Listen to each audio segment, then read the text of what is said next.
It started like any other quiet morning out on the edge of town, the kind where you could still hear the wind whistle through the pines and the birds scatter when a car rolled down the dirt road. Only this time the sound that broke the calm wasn't the wind.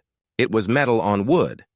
At first I thought it was thunder, deep, rhythmic, shaking the coffee cup on my porch railing. But when I stepped outside, the air was filled with the growl of diesel engines and the crunch of collapsing timber. My fence, my handmade cedar post fence, was coming down, plank by plank. A yellow backhoe pushed through the morning fog like it owned the place. Behind it stood men in bright orange vests and hard hats, waving clipboards, shouting measurements, marking off land that didn't belong to them. I yelled, "Hey, you're on private property!" The backhoe didn't stop. The driver didn't even look up. He was following orders, and I wanted to know whose. I made my way across the field, boots sinking into the mud where my fence used to be. The air smelled like diesel and sawdust, sharp and angry. One of the workers finally noticed me and waved someone over. That's when he showed up, Camden Sharp. Even his name sounded like he was born to irritate people. Crisp suit, clipboard in hand, dark sunglasses even though the sun hadn't fully come up. He didn't look like a man who worked outdoors. He looked like a man who told others to. "Sir, can I help you?" he asked, calm but clipped, like I was interrupting his schedule. "Yeah," I said, pointing at the mess behind him. "You can start by explaining why my fence is in pieces." He gave me a polite smile that wasn't polite at all. "You must be Mr. Danner. We've been meaning to reach out. You're in the way of an approved development project." "Approved by who?" I asked. "The Homeowners Association," he said, tapping his clipboard. Phase 3 expansion. 12 new commercial structures, shops, storage, and a wellness center. "It's all in motion," I stared at him. "You built on my land." He chuckled like I'd said something naive. "Sir, this parcel is designated as common use property under HOA authority. The paperwork's clear." I took a deep breath and walked to the edge of the clearing where my fence used to stand. The corner post still had the little brass plaque I'd screwed in myself. It read, "For Anna, forever home." That fence marked the spot where my wife and I had built our dream when we were young, before she got sick, before I had to bury her under the oak tree that still stood 20 yards from the house. Every nail, every board she'd helped paint. It wasn't just lumber. It was history. Camden must have seen me looking because he stepped closer and said, "If you're referring to that area near the tree, we've noticed some kind of memorial there. Don't worry, we'll have it cleared respectfully." I turned slowly to face him. "That's not a memorial," I said. "That's my wife's resting place." He hesitated, blinking once behind those dark glasses. I wasn't aware. I could feel the anger building in my chest, the kind that starts low and hot. "You weren't aware because you didn't ask. You just showed up and started tearing through people's lives." He straightened his tie. "Mr. Danner, progress always comes with adjustments. The community will benefit in the long run. Increased property value, modern infrastructure." "Stop," I said. "You're not building a community. You're paving over one." He gave a small shrug, almost rehearsed. "I'm sorry you feel that way. If you have a dispute, file a complaint with the board." But the work won't stop. Behind him, the machines roared again. My fence was gone now, the posts uprooted, the ground raw and scarred. I could see the survey flags staked deep into the soil, bright red lines slicing through what used to be my boundary. I wanted to rip them out. Every single one. Instead, I stood there, fists clenched, forcing myself to breathe, because I knew something they didn't. When I bought this land 32 years ago, I'd filed every deed, every survey, every amendment. I knew these borders better than the back of my own hand. The HOA hadn't existed back then. It was formed decades later, miles down the road. And now, somehow, they thought their authority reached my doorstep. Camden gave me one last empty smile. "Don't worry, sir. Once this is finished, you'll see the improvement. Sometimes progress just feels uncomfortable." "Progress," I repeated quietly. He nodded. "Exactly." I looked at the shattered remains of my fence, the sawdust mixing with the dirt, the plaque half buried under a tire track, and right there, with the sound of those engines drowning out everything else, I made myself a promise. They'd call it progress. I'd call it war. They could bulldoze fences, pour concrete, and wave fake papers all they wanted. But they had no idea who they just picked a fight with. By Monday morning, I was standing in front of the HOA office, a glass box wedged between a nail salon and a smoothie bar in the new Village district they were so proud of. The same district they'd built halfway onto my land. Inside, it smelled like lemon cleaner and self-importance. A receptionist with bright nails and brighter attitude looked up over her monitor. "Do you have an appointment?" I held up the folder in my hand. My property deed, survey maps, signatures, everything. "No. But I've got proof that your construction crew's building on land that doesn't belong to you." Her smile didn't even twitch. "Name?" "Ray Danner." She typed it in, clicked a few keys, then frowned like she was disappointed. You're not in our registry." "Exactly," I said. "So tell me why your backhoes are tearing down my fence." Before she could answer, I heard that familiar voice behind me. "Mr. Danner," Camden Sharp said smoothly, "you could have called ahead." He looked just as smug as the first time, clean suit, shiny shoes, the whole corporate costume. Only now he was indoors, standing in front of a framed poster that read, "Building a Better Community, Together." The irony hit like a punchline. I held out the deed and said, "You might want to take a look at this before your better community ends up in court." Camden didn't even blink. He gestured toward a conference table like we were about to discuss the weather. "Let's have a seat." The receptionist smirked as I walked past, the kind of smirk you give someone you've already decided to ignore. Camden sat down, folded his hands, and nodded at the folder. "Go ahead." I spread out the papers one by one. The deed from 1991, the official county map with my boundary lines, and the property tax receipts with my name printed in bold. "This," I said, tapping the map, "is where you're building your 12 commercial developments. And this," I said, holding up the deed, "proves you don't own an inch of it." He leaned forward, eyes scanning the paper. "Mr. Danner, I appreciate the documentation. But our development plan was approved under the Community Expansion Initiative, which means what exactly?" I asked. He smiled like a man rehearsing for a courtroom. "It allows for shared property integration within 1 mile of association infrastructure." I blinked. "That's a fancy way of saying you made up a rule." He chuckled softly. "Think of it like community eminent domain."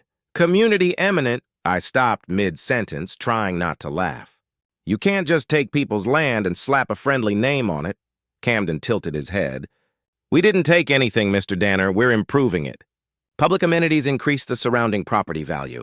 You'll benefit in the long run." I looked him dead in the eye. "You bulldozed my wife's memorial bench. I don't think her property value is your concern." For the first time, he hesitated.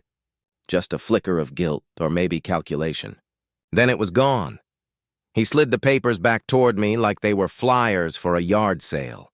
"If you feel your boundaries were misrepresented, file a petition. But the development is already in motion. Reversing it would affect too many stakeholders." "Stakeholders," I muttered. "You mean people who profit off land they don't own?" He stood up, straightening his jacket. "I understand this is emotional for you, but this is how progress works. You'll see. Once construction's complete, it'll all make sense." I gathered my papers slowly, folding them back into the folder one by one. My hands were steady, but my voice wasn't. "No, Camden, I've seen what progress looks like when it's built on graves, and I'm done asking nicely." His polite smile returned, brittle this time. "We'll be in touch." I didn't answer. I just turned and walked out. As I passed the front desk, the receptionist called after me. "Sir, you can't park out front without a visitor's pass?" I looked at her and said, "Don't worry, I'll be back soon enough." "You'll remember my name then." Outside, the air felt heavier. Hot asphalt, engine fumes, the echo of hammers in the distance. The same hammers that used to be the sound of progress to me. Now they sounded like destruction. When I got home, the machines were still working on the far end of the property. I stood at the window watching the excavators swing their arms, carving deep scars into the land that used to hold my life together. That night, I couldn't sleep. Every time I closed my eyes, I saw that bench, my wife's bench, splintering under the shovel. I could still hear the crunch of wood and the laughter of the workers who thought they were just clearing space. I dreamt that I was running toward it, shouting for them to stop, but my voice wouldn't come out. The machines kept moving, and the dust swallowed everything. Her name, the oak tree, even the house itself. When I jolted awake, the sound of the real construction was still echoing in my ears. I sat on the edge of the bed, staring at the folder on my nightstand. My hands clenched around it like it was a weapon, because in a way, it was. That deed wasn't just paper. It was my shield, and if they thought they could bury me under their concrete and excuses, they were about to learn how wrong they were. They thought I'd walk away quietly, but I wasn't fighting for property anymore. I was fighting for proof that they couldn't rewrite the past just because it was inconvenient for their future. The noise started before sunrise, low rumbling that shook the kitchen windows like thunder too close to home. For a moment, I thought it was another nightmare, but then came the hiss of hydraulics and the grind of metal against dirt. By the time I stepped outside, the fog was still hanging low over the property, and through it, I could see the machines moving like shadows. The backhoe's arm swung down, hitting something that made a sound I'll never forget. Not wood-breaking clean, but splintering, cracking, the kind of sound that carries memory in it. I started walking faster, heart hammering against my ribs. When the dust cleared, I stopped dead in my tracks, where my wife's bench used to sit, the one under the oak tree where she'd read her Sunday paper. There was nothing but a jagged hole in the ground and a tire mark running right through it. The plaque with her name, the one I'd polished every spring, was twisted under the mud like trash. One of the workers looked up when he saw me. "Hey, sir, you're not supposed to be out here." I didn't even hear him.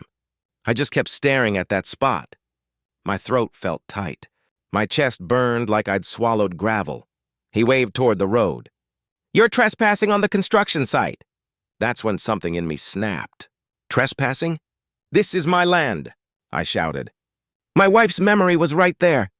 The foreman came jogging over, clipboard in hand, that corporate half-apology already forming on his lips. "Sir, calm down, okay? We have authorization from the HOA." I could barely speak. "Authorization doesn't give you the right to erase her," he sighed, glancing at the heavy equipment. "Look, I don't make the rules. I just follow the build schedule. You can take it up with the association." And that's when I saw it, pinned to my mailbox when I got back to the house. A yellow envelope flapping in the morning wind. Notice of trespass, issued by Maple Ridge, Homeowners Association. It was signed at the bottom by Tina Marston, Vice President. The letter said I'd been observed interfering with community operations, and that further action could include legal removal from restricted zones. Restricted zones. On my own property. I stood there reading it 3 times before I could even process it. They'd bulldozed my wife's bench, and then they'd labeled me the problem. Around noon, I drove down to the construction site again. The workers stopped when they saw me coming like they'd been warned, and sure enough, she was waiting. Tina Marston, tall, sharp haircut, sunglasses that didn't hide the attitude. She looked like someone who got a promotion for never apologizing. "Mr. Danner," she said, in that polished customer service tone that makes your blood boil. "We received reports of you harassing site workers this morning." "Harassing?" I said, my voice rough. "You crushed my wife's memorial." "You don't get to call that harassment." She tilted her head as if she were talking to a child. "I understand you're emotional, but you're trespassing on an active build zone which violates HOA protocols." "This isn't HOA land," I said. "It's mine. I've got the deed, the survey, everything." She smiled, thin, cold. "The deed you brought into the office?" "Camden told me about it." "We're aware of your misunderstanding." "Misunderstanding," I repeated, my voice rising. "You tore down part of my life." People were watching now. Workers, a couple of neighbors who'd stopped on the sidewalk. I could see phones out, recording. That's when Tina changed her tone completely. "Sir," she said loudly, taking a step back, "I'm asking you to calm down. This behavior is aggressive and unacceptable." I froze. She was performing. Every word she said now was for the cameras, not me. "I'm calm," I said, steadying my voice. You know exactly what you're doing. Mr. Danner, please return to your property, she continued, projecting her voice like she was the hero of a training video. We don't want this to escalate further, a worker whispered something to another. Someone snickered, and just like that I realized they weren't afraid of me. They were setting me up, because when the lawsuit came, and it would, they wanted a story that painted me as unstable, irrational, maybe even dangerous. I turned to leave before I said something I couldn't take back. But as I walked away, Tina called out one last thing. Oh, and Mr. Danner? I stopped. Your wife's bench? We can't replace personal decorations on community land. HOA regulations, Section 8B. I suggest you review it. I didn't answer. I just kept walking. By the time I got home, my hands were still shaking. I sat down on the porch steps, staring at the dirt where the tire tracks ran too close to the fence line. The sun was setting. That orange light that used to make the house glow when she was alive. Now it just made everything look smaller. I opened my folder again, ran my fingers across the embossed seal of the deed. It wasn't paper anymore, it was proof. Proof that they could twist words and forge permits all they wanted, but the truth was still right there in ink and signature. That night, as I lay awake, I could still hear the bulldozer. Still see the smear of mud where her bench used to be. They thought they could bury her memory under their progress. But I wasn't done, not by a long shot. They wanted to build their empire over my past, but all they'd done was give me a reason to fight harder. And this time I wasn't bringing words. I was bringing evidence. A week after they crushed her bench, I stopped sleeping. I'd sit at the kitchen table long after midnight, the deed laid out in front of me like a puzzle I couldn't finish. My fingers kept tracing the same survey lines, those thin black borders that defined my land, the ones they said didn't exist anymore. That's when I remembered Eddie Lynn. Eddie lived 2 streets over. Retired Navy surveyor, the kind of man who could measure a property line by instinct. I'd fixed his old riding mower the summer before, and we'd traded a couple beers for the favor. The kind of quiet friendship that only forms between 2 men who don't need to talk much to understand each other. When I showed up at his door, he took one look at me and said, "They got to you too, huh?" I nodded. They didn't just get to me, Eddie. They built on me. We sat at his garage workbench for hours that night, the smell of oil and cedar thick in the air, as I laid out every document I had. The deed, the original county plat map, even an old black and white photo of the land before the houses went up. Eddie pulled out his reading glasses and started lining everything up like a man defusing a bomb. "You're telling me they think this line," he said, pointing at the survey edge, "belongs to the HOA?" "They call it community zoning realignment," I said. "Or Camden Sharp's favorite term, community eminent domain." Eddie barked out a short, bitter laugh. "That's not a thing." "I know." He pulled out a dusty roll of blueprint paper from a cabinet, unrolling it across the bench. Then he grabbed a ruler and started sketching. Every stroke was slow and deliberate, like he was carving my case back into existence. "You got the GPS coordinates from the deed?" he asked. "Right here," I said, sliding a page across. He plugged the numbers into his old laptop, the kind with duct tape holding the corner together, and after a few minutes, the screen lit up with a digital map overlay. Eddie adjusted the layers, cross-referencing with satellite imagery and the HOA's publicly available development plan. When the result popped up, he stopped moving, just stared at the screen. "Well, I'll be damned." I leaned in. "What is it?" He turned the laptop toward me. "They didn't just cross your boundary. They built on it, all 12 of those commercial units. Every single one sits on your parcel's east quadrant." I blinked. "You're telling me, I'm telling you," he cut in, "that their entire shopping strip is technically sitting in your backyard." The numbers didn't lie. The plat overlays matched perfectly. The coordinates, the fence lines, even the utility trenches.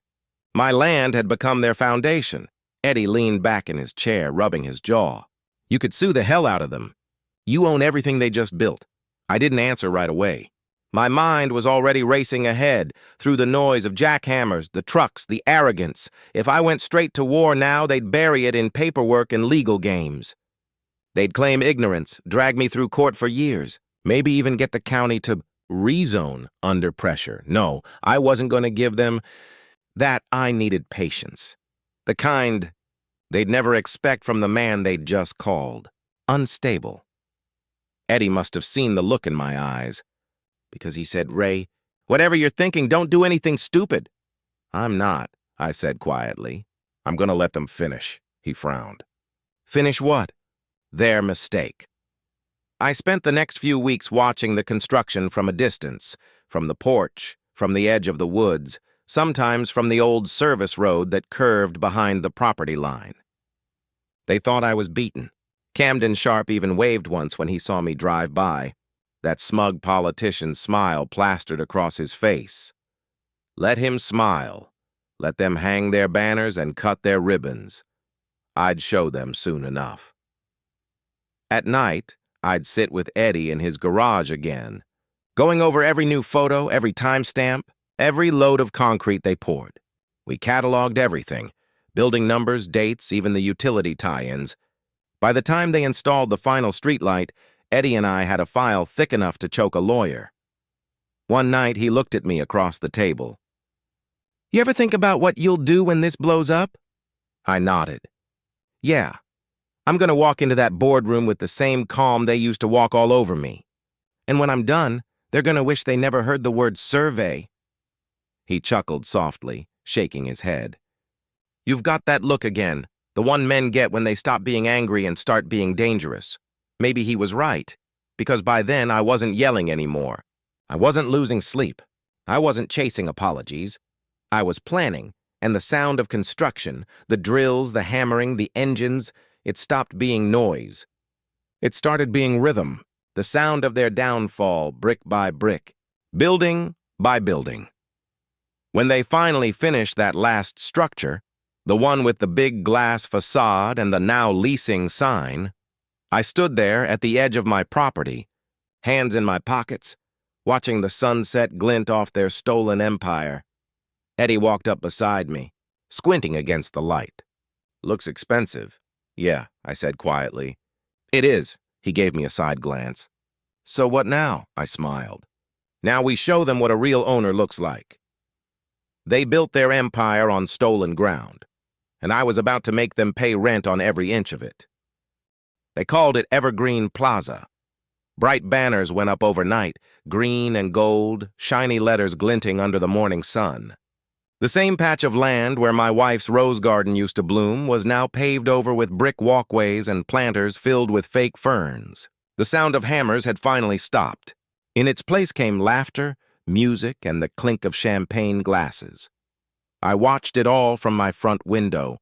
Dozens of people in suits, smiling, cutting ribbons, posing for pictures beside the now open sign. The mayor was there, the local paper too, and right in the center, grinning like a man who thought he'd won, stood Camden Sharp. He was shaking hands, taking credit, acting like the king of a land he never owned. It should have made me angry. Months ago it would have, but that morning I just felt calm because by then the trap was already set. A few weeks earlier, Eddie and I had finalized everything, every boundary, every coordinate, every shred of proof that Evergreen Plaza stood entirely on my parcel. The moment the construction wrapped up, I'd driven straight to the county clerk's office with a certified title request. The clerk, a woman named Marlene who'd worked there for 30 years, looked over my papers twice before saying, "Mr. Dawson, are you sure you want this certified? Once I stamp this, it becomes record." I smiled. "That's exactly what I want." The next day, the certified deed came back sealed, embossed, dated, irrefutable. My name, my land, my rights. Step 1 done. Step 2 was finding someone with teeth. That's where Marcus Thorne came in. Marcus wasn't your typical attorney. He didn't wear shiny suits or speak in riddles. He was direct to the ex-Air Force JAG, reputation for turning bureaucrats inside out. When I called his office, he picked up himself. "Marcus Thorne," he said in that clipped voice that sounded like he was already cross-examining you. I told him everything. The fake zoning terms, the forged plats, the construction, the crushed bench. I even emailed him Eddie's overlays. He called me back an hour later. "Mr. Dawson, I've seen scams, I've seen fraud, but this, He paused. This is theft under the disguise of policy. We're not suing. We're reclaiming. That word, reclaiming, it stuck with me. Within days, he filed what he called a quiet title action, the kind that doesn't announce itself until it's too late. He said, let them celebrate. The higher they climb, the harder they'll hit the ground when the paperwork lands. And just like that, I waited. The week before the grand opening, an envelope slid under my door. Heavy paper, embossed seal, gold trim, an invitation. You are cordially invited to the grand opening gala of Evergreen Plaza, Saturday at 6 p.m., hosted by Camden Sharp and the Evergreen Development Board. I almost laughed. I could see his smug grin behind every word, the arrogance dripping from the fancy calligraphy. The man who bulldozed my land was now bragging about his empire, and had the nerve to invite me to watch. I took a red marker and circled the date on my calendar, not as a reminder, as a warning. When the night finally came, I didn't go. I didn't need to. The whole thing was visible from my porch. The parking lot overflowed with cars, spotlights sweeping across the sky, a live band playing under a tent. You could smell the catered food from half a block away. I stood by the window sipping black coffee, watching them toast to their success. Camden clinked glasses with the mayor, photographers flashing around him like fireflies. That was the moment I smiled for the first time in months, because I knew something he didn't. That very morning, Marcus had called to confirm the county clerk had completed the filing. My deed and Eddie's certified maps were now public record, digitally logged and time-stamped. The moment anyone searched Evergreen Plaza parcel, they'd see my name at the top. Every inch of concrete under those guests' feet legally belonged to me. I turned off the porch light and sat in the dark, listening to the faint music echo across the street. In a strange way, it felt like peace, not the kind that comes from forgiveness, the kind that comes from knowing justice was already in motion, quietly crawling toward those who thought they were untouchable. Later that night, I heard fireworks, small ones, shot off from the parking lot. I imagined Camden's speech, the applause, the pride in his voice. He had no clue the ground beneath him was already shifting. When the last car finally left and silence took over, I opened the drawer beside my recliner. Inside was the invitation, still crisp, gold seal unbroken. I looked at it for a long time before setting it down beside my wife's photo. "You'd have loved this part," I whispered, because she always said arrogance was its own undoing. And that night, as the glow of Evergreen Plaza faded into darkness, I finally understood what she meant. They toasted their victory on my land, but I was the one holding the deed. The courthouse smelled like old wood and disinfectant, that sterile mix that makes you feel smaller than you are. I'd never been in one as a plaintiff before, not in my lifetime. Marcus had warned me it would be a long day, maybe even a long week. "They'll stall. They'll posture," he said as we stood outside the courtroom doors. "Just stay calm. I'll do the talking until it's time for you to show them what we brought." I nodded. Inside, the room buzzed with quiet whispers. The HOA's legal team, 4 of them, sat behind 2 neat stacks of folders. Camden Sharp sat at the front of their table, wearing his usual smug half-grin. He wasn't even trying to look nervous. Behind him, Tina Marston was busy flipping through papers, pretending she belonged there.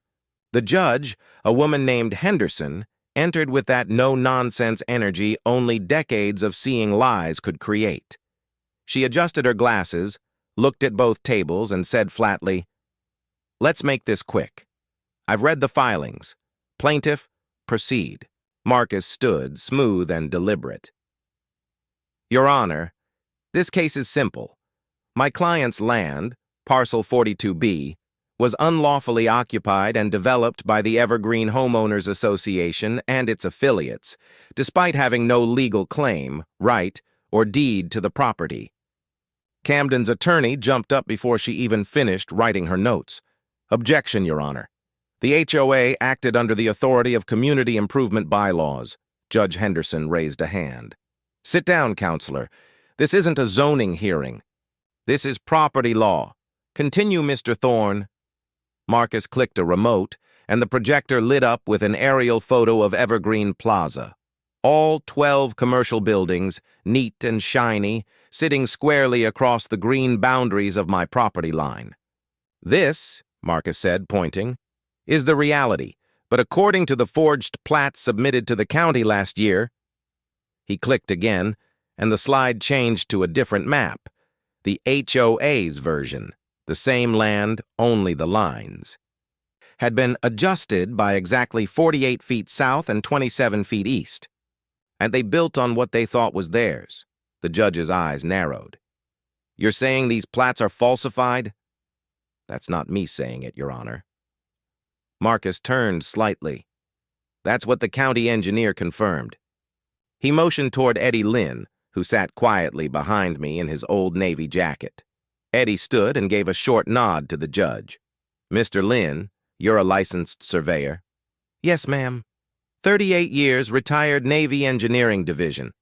And did you prepare the overlays presented in Exhibit B? I did. Personally verified every coordinate. Their map doesn't match any official survey since 1926. Camden shifted in his seat. Tina stopped writing. Marcus smiled just slightly. That quiet kind of satisfaction that comes before a checkmate. Now, he said, with the court's permission, we'd like to demonstrate. The bailiff dimmed the lights. Marcus handed me the clicker. Your turn, he whispered. I stood. My palms were dry. I'd waited too long to feel nervous now. On the screen, the two maps overlapped. One green, one red. The lines collided, forming a visual disaster. This, I said evenly, is my property. My wife and I bought it in 1993. We built a home here. She planted roses along that south fence line, right where Building 4 sits today. I clicked again. The screen zoomed in, showing a satellite shot from the day the bulldozers came. This, I continued, voice steady, is the exact moment they started construction on land they didn't own. You can see my fence still standing in the corner. The courtroom went completely silent. Even the air conditioner seemed to pause. Then Judge Henderson leaned forward. And these documents, your deed, surveyor report, and county certification, are on file? Yes, Your Honor. Certified. And time-stamped before the defendant's development permits were issued. She looked at Camden. Mr. Sharp, care to explain? Camden stood halfway, his face red. Your Honor, the HOA acted in good faith under assumed boundaries. Assumed boundaries? Henderson cut him off sharply. Did you verify them? Camden hesitated. We, relied on the development firm's survey. And where's that survey? Tina fumbled through her folders. We don't seem to have a copy. The judge stared over her glasses. You don't seem to have it? Or it never existed? Tina opened her mouth, then shut it again. That's when Marcus leaned in and said, just loud enough for the court mic to catch, Your Honor, the original plat on file with the county shows tampering, coordinate shifts, and overwritten markers. Whoever submitted it forged the measurements. Judge Henderson picked up the folder from the bailiff, flipped through a few pages, and then said, That's not a clerical error. That's deliberate. Her gavel came down once. Crack. I find in favor of the plaintiff. The Evergreen. HOA and its development affiliates are hereby ordered to vacate all properties constructed on Parcel 42B within 60 days, pending damages and audit review. Camden's attorney tried to protest, but the judge waved him silent. Additionally, she continued, I'm referring this case to the district attorney for review of potential fraud and document falsification. That's when Tina's face drained of color. Her hands trembled, and she slumped in her chair, whispering something nobody caught. The bailiff rushed to her side. She fainted. Camden turned to leave, but two deputies stepped forward, blocking the aisle. Sir, you'll need to stay, one of them said. For the first time, Camden Sharp didn't have anything to say. I sat down slowly. The weight of months of anger, loss, and disbelief lifted just enough to breathe. Marcus leaned over and whispered, Told you. Maps don't lie. He was right. The whole room buzzed with quiet murmurs as the judge's ruling sank in. The HOA team started packing their files in a daze. Eddie just gave me a small pat on the shoulder and said, "Told you I'd get your line back?" And for the first time, since the bulldozer hit my fence, I finally felt something close to peace. They built their empire on my land, and the maps just tore it down, one line at a time. The first eviction notice went up on a Monday morning. The air was cold, gray, the kind of day where you can almost hear the silence of a town realizing it's about to change. I stood on the cracked sidewalk outside the Evergreen Plaza, watching a locksmith change out the front door cylinder on what used to be the Camden Coffee Lounge. The irony wasn't lost on me. The paper, crisp and official, was taped to the glass door. Notice of eviction, property under private ownership, parcel 42B. It was signed by the same county clerk who once told me, "I'm sorry, sir, there's nothing you can do." Now, apparently, there was 12 buildings, 12 tenants, 12 pieces of my stolen land being returned one by one. I didn't smile. Not yet. The owners of the businesses weren't bad people. Most had been duped into signing leases with the HOA. One of them, a young guy who ran a smoothie shop, came outside with tears in his eyes. "Sir," he said, "I didn't know. They told us this was cleared land. I've got 6 months left on my lease." I told him the truth. "You didn't do anything wrong, but you might want to call your lawyer. You're not the one I'm coming after." He nodded, defeated but not angry. Most of them weren't. They'd seen the headlines by then. The story had exploded online overnight. When the judge's ruling hit the local paper, a reporter picked it up for a segment called "The Land That Fought Back." Someone from the courtroom had filmed my map demonstration, and that clip went viral. My inbox flooded with messages from people saying, "I wish I had the guts to do what you did. Marcus told me to lay low. Let them dig their own hole now," he said. But I couldn't help it. When the HOA started their smear campaign, I wasn't about to stay quiet. They released a statement claiming the ruling was under appeal and that I had jeopardized community assets. It was a PR disaster from the start, mostly because I'd already uploaded a 10-minute YouTube video titled "What the HOA Built on My Land." It wasn't flashy, just me sitting at my kitchen table with the original deed, the survey overlays, and a quiet tone that said more than any lawyer could. I explained how they'd bulldozed my fence, paved over my wife's garden, and called it progress. Within 3 days, the video had over 2 million views. Local news called it the story of the year. National outlets followed. HOA experts, property lawyers, even small-town residents all weighed in, calling it a land rights landmark case. Meanwhile, the HOA office went dark. Camden stopped showing up at public meetings. Tina's mailbox overflowed with letters, most of them angry, a few sympathetic, but none forgiving. And then came the charges. The district attorney's office filed criminal complaints for fraud, falsification of documents, and conspiracy to misappropriate property. Camden and Tina were both named. The night that hit the news, I sat on my porch and listened to the quiet. The hum of traffic from the plaza had vanished. No deliveries, no customers. Just empty parking spaces under flickering streetlights. Like a movie set after the actors had gone home. Eddie came by with 2 cups of coffee and handed me one without saying much. We watched as the maintenance crew started removing the big green Evergreen Plaza sign. The E cracked in half as they lowered it. He chuckled. "Never thought I'd see a shopping center go down quicker than a bad Navy project." I smiled finally and said, 12 buildings, Eddie. 12. He nodded. 12 mistakes corrected. The next morning, I got an email from the city. Formal and short. "All parcels under your ownership have been restored to original deed boundaries." Congratulations, Mr. Miller, that's when it hit me. It was really over, but the aftermath didn't stop there. The HOA board held an emergency meeting that week, or tried to. Only 3 members showed up. The rest resigned before they could be subpoenaed. The association itself was suspended pending investigation. By the end of the month, Evergreen Plaza was a ghost town. The parking lot lights still flickered at night, but the windows were dark. Flyers curled in the wind. You could hear the echo of your own footsteps walking through the lot where Progress once stood. People started calling it Ray's Strip. Not officially, but enough that the nickname stuck.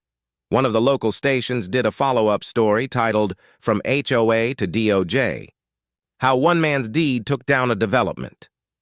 They played footage of me standing beside my pickup truck, holding that same folder of documents that started it all. I wasn't used to cameras, but I said what I felt. They thought they could build over the past and call it progress. But land has memory, and it always tells the truth. The reporter asked, "What do you plan to do with it now?" I looked out over the empty plaza, weeds starting to push through the concrete, and said, "Let it breathe for a while. It's earned the silence." Later that week, I went back to where my wife's bench used to sit. The new one I'd built stood under the same oak tree, polished and solid, her name carved deeper this time. I sat down with my coffee and watched the sun rise behind the ghostly outline of the abandoned stores. I didn't feel revenge. Not anymore. Just balance. The kind that comes after the storm, when the noise fades and truth stays standing. They called it Evergreen Plaza, but in the end, it didn't grow roots. I did. The first thing I rebuilt wasn't the fence. It was her bench. The morning after the final court filings cleared and the last tenant moved out, I drove to the lumber yard, same one Sarah and I used to go to when we first bought this place. The old guy at the counter didn't even ask what I needed. He just said, "For her again, huh?" and gave me a small discount without saying another word. Back home, I laid out the planks right under that oak tree, the one that had survived every storm this land ever saw. I worked slow, careful. Every nail, every sanded edge, every inch of stain felt like an apology to time itself. By noon, the sun hit the surface just right, and that golden glow made it look like she was still there. Book in her lap, smile in her eyes. I carved her name deeper this time. Sarah Miller. Loved, remembered home. When I was done, I sat there and listened. The stream behind the hill still whispered the same tune it did the day we moved in. The air was quiet again. Not the kind of quiet you get from fear or loss, but the kind that settles after justice finally finishes its work. It took me a few days to start rebuilding the fence line. The posts still had the original burn marks from when the backhoe hit them that first day. I didn't replace those. I left one scorched post standing, a reminder of what was taken and what was won back. As I was hammering in the last corner plank, Eddie pulled up in his truck, music blasting some old country tune. He climbed out, grinning. "Well, hell," he said, looking around. "If this ain't the prettiest act of revenge I've ever seen," I laughed. "It's not revenge anymore, Eddie. It's restoration." He nodded. "Yeah, guess that's the better kind." Word spread fast that the land was officially back in my hands. Not just mine, though. The whole neighborhood seemed to breathe easier. The new HOA board, freshly elected after Camden and Tina's spectacular downfall, sent a letter requesting a meeting to start rebuilding trust. I almost ignored it, but curiosity got the better of me. They met at the old community hall, same building where they once mocked me for bringing my deed. This time the air felt different. The new president, a retired teacher named Linda Hall, stood up and said, "Mr. Miller, on behalf of every homeowner here, we owe you an apology, and our thanks." She announced a new bylaw they'd voted to pass, called the Dalton Rule.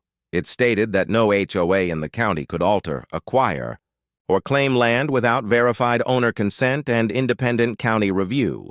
"Named after you," she said, "because this community needed a reminder that power means nothing without integrity." For the first time in years, I didn't feel like the outsider in my own neighborhood. A few weeks later, Linda invited everyone for a potluck, right there at the old Evergreen Plaza lot. What used to be a symbol of greed and arrogance was now just open land under a soft evening sky. Families brought folding chairs, kids rode bikes between the empty parking lines, and somebody hung string lights between the lamp poles. The smell of barbecue and fresh cornbread drifted through the air. When the sheriff showed up, folks actually cheered instead of hiding their lawn violations. He raised a lemonade cup, my girl's recipe, the same one Sarah taught them, and said, to the man who reminded us that deeds aren't just paperwork. They're promises, I raised my own cup, to keeping them. As the night settled, I wandered off to the edge of the plaza where the asphalt met my grass line. The moonlight caught the edge of the old boundary stake Eddie had remarked months earlier. I ran my hand over it, cool metal, unbending, just like truth. Eddie joined me and said, "You ever think about building something new out here? Maybe a park?" I smiled. "Nah, the land's earned a rest. Some things deserve to just exist." He nodded, staring out over the field where the plaza lights used to burn. "You know, it's funny," he said. "They called it progress, but you're the only one who actually moved forward." That stuck with me. When the crowd thinned out and the lanterns dimmed, I walked back to the bench under the oak. The air was cooler now, that sweet smell of soil and summer coming back. I sat down, the wood warm under my hands, and watched the stars ripple in the stream's reflection.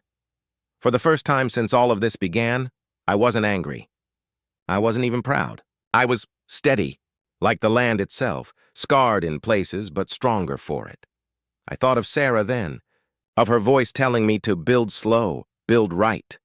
So I did. And when the wind came through the branches above me, it sounded almost like she was saying it again, softer this time, but clear as ever. "Home?